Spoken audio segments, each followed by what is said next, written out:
बदलापूर येथे काही दिवसापूर्वी एका 3.5-4 वर्षाच्या मुलीवर जो अत्याचार झाला त्यामध्ये जो आरोपी होता अक्षय शिंदे, हा आरोपी आज त्याला पोलीस घेऊन जात असताना त्याचे दोन्ही हात बेड्यांनी बांधले असताना तो कशा पद्धतीनं पोलिसांची रिव्हॉल्वर त्यांच्याकडनं घेऊन स्वतःवर गोळ्या झाडू शकतो याच्यावर विश्वास बसत नाही। आपल्याला माहित आहे ज्या शाळेमध्ये त्या 4 वर्षाच्या मुलीवर अत्याचार झाला ती शाळा भारतीय जनता पार्टीच्या एका नेत्याची होती।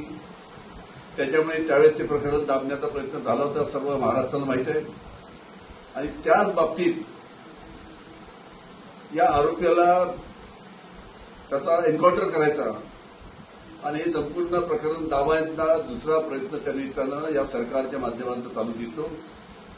त्याच्यामुळे ज्या पद्धतीनं अक्षय शिंदेनी बंदूक हिसकून घेऊन स्वतः गोळ्या झाडल्या हे प्रकरण विश्वास ठेवण्यालायक नाही।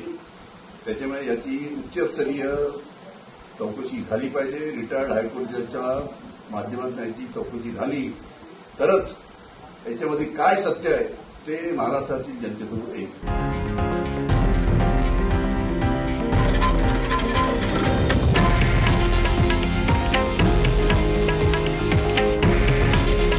हे आहे देशातील नंबर 1 न्यूज नेटवर्क आणि आपण पाहत आहात TV9 मराठी। काळजी तुमची, हित महाराष्ट्राचं।